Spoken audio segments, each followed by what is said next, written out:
The Year of St. Joseph, Monday Musings.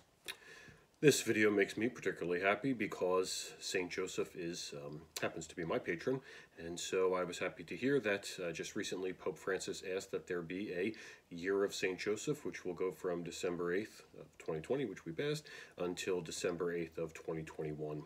And these years happen. We've had these in the church before. I'm sure many of us remember the Jubilee year of 2000. We've had a year of the Eucharist. We had a year of the family. We had all sorts of other years in the church's calendar. And the church usually does these because of some, important, because they want to emphasize, the church wants to emphasize some important aspect for us as Catholics to focus our attention on. And so Pope Francis asked for this Year of St. Joseph because it's actually the 150th anniversary of when St. Joseph was proclaimed patron of the Universal Church. And so that's why this year is being done at this particular time. And so before we get into the Apostolic letter that Pope Francis composed instituting this Year of St. Joseph, it might just be helpful to talk about some of the history of devotion to St. Joseph, because he is obviously a very powerful intercessor, and it's kind of shocking, or not shocking, I guess. We seem to be somewhat in, I guess we might say, the age of St. Joseph, because in the early church there really wasn't much reference to St. Joseph. They didn't talk about him much. And then in the Middle Ages, we begin to see there begins to be some development on the person of St. Joseph. And then in the modern age, we get numerous papal statements on St. Joseph, and Pope Francis even mentions how after Mary, in all of the papal magisterium, St. Joseph is the most quoted saint apart from Mary, and so certainly is significant in the papal magisterium because he's referenced only second to that of the person of Mary. And so in the history of the church, we'll talk a little bit about how devotion to St. Joseph became part of the, in the papal magisterium. In the 15th century, it was Pope Sixtus V who fixed the date of the feast of St. Joseph, which we now have as March 19th. And the most important modern pronouncement came, which is now we're celebrating the 150th anniversary of that, came on December 8th in 1870 when Pope Pius IX placed the patronage of the Universal Church under the care of St. Joseph by proclaiming him the patron of the Universal Church. And so that was certainly very significant that Pope Pius IX did that. And he did that in a document called Quaemadmodum Deus. And there was a lot that he said there, but that was obviously the most important, was declaring him patron of the Universal Church. And he actually did that. There was a lot of bishops and even heads of religious orders that were writing letters to Pope Pius IX asking that he do that. And even one of the signatures of the petition asking for St. Joseph to be proclaimed patron of the Universal Church was from the future Pope Leo XIII. So there obviously was some momentum with that. It's also interesting in that document, Pope Pius IX also talks about the parallel between the Old Testament Joseph. Joseph in the Old Testament was sold into slavery by his brothers, and then he becomes sold into slavery into Egypt by his brothers, and then he becomes very important, has a very important connection with Pharaoh, and he becomes basically in a very important, even after being sold into slavery, because of some dreams he had, he becomes a very important figure in Egypt at that time because of his close connection that he develops with Pharaoh. And there's that often quoted quote from the Old Testament Joseph, which is Ite ad Joseph, which means go to Joseph, and that's when there was a drought, there was a famine, and Joseph had a dream to store some bread because of that, some grain because of that. And so when there was this drought and they wanted food, the Pharaoh basically says, go to Joseph and he can provide. And so that becomes a very important quote in devotion to St. Joseph, this concept of going to Joseph. So that New Testament, Old Testament comparison, while it was talked about in the Middle Ages, when Pius IX includes that in this document, making St. Joseph patron of the Universal Church, it becomes part of the official teachings of that.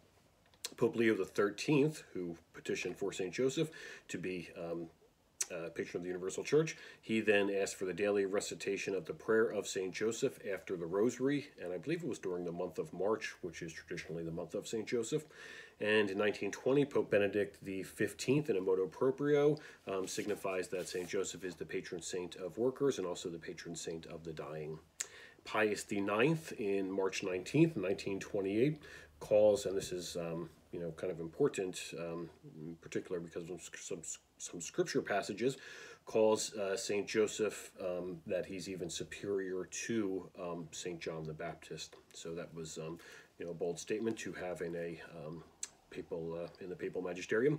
Pope Pius XII institutes the Feast of St. Joseph the Worker on the 10th anniversary of the Christian Association of Italian Workers, and that was also significant. That date was chosen to be May 1st, and that was significant because May 1st was typically called May Day, and that's when workers would be honored on that day. But it also became a time, in particular with the spread of communism, it became a time of rioting and things such as that. And so because of that, Pope Pius XII declares May 1st as the Feast of St. Joseph the Worker.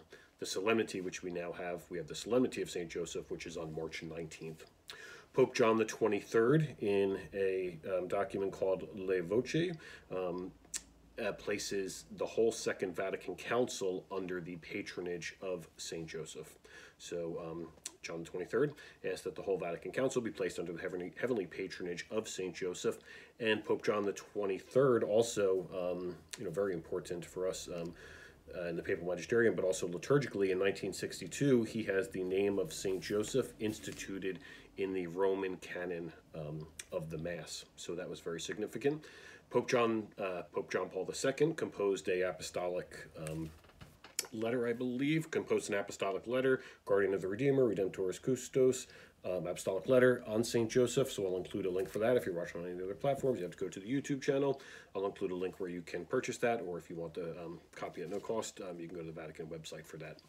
Pope Francis actually began his ministry by celebrating Mass on March 19th. So when he began his papal ministry, he actually began that on March 19th by celebrating Mass on the Solemnity of St. Joseph. So his Petrine ministry actually began on the Solemnity of St. Joseph. And Pope Francis, in May of 2013, adds the name of St. Joseph.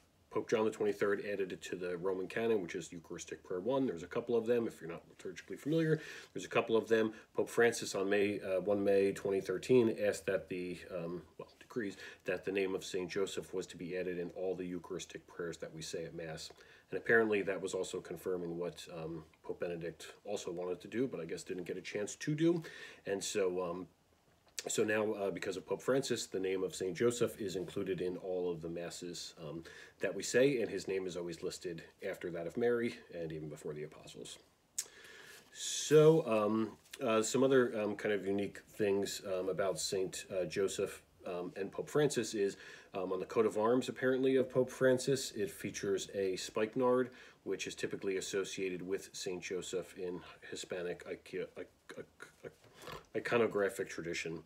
Pope Francis also has a prayer that he's been praying to St. Joseph, which if I'll have the letter instituting this year of St. Joseph, it's in footnote 10. I'm actually going long.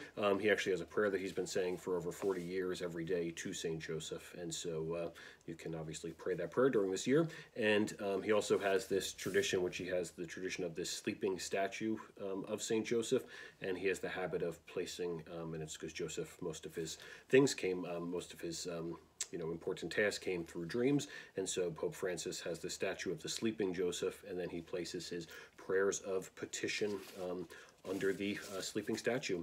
And so I can only just mention this briefly now. Pope Francis did institute a year of St. Joseph, which will be celebrated, as I mentioned, December 8th, 2020 through December 8th, 2021. And in the document where he talks about this, he begins by talking about all of the scriptural references of St. Joseph, in particular his unique role as the father of Jesus. Even though he's not the biological father, still is a true father. In particular, that comes because he actually named Jesus. So we do see his fatherly connection without being the biological father, and how he also is the spouse of Mary, again, the virginal spouse, but still the spouse of Mary. And he does talk about how St. Joseph in his hidden life, because obviously we don't hear much about him in scriptures, even though he is such a hidden figure. Pope Francis talks about how during this pandemic he was drawn more to St. Joseph and to dedicate this year of St. Joseph because of the heroisms of ordinary people who have done so much in the shadows, even when they're not on TV and in newspapers. So he does talk about the Old Testament Joseph in relation to the New Testament Joseph. Most importantly, he talks about the fiat of Joseph, and I can't say much about any of this now. He talks about the fiat of Joseph, which is important with Mary. All the time I have. See you soon, St. Catherine's.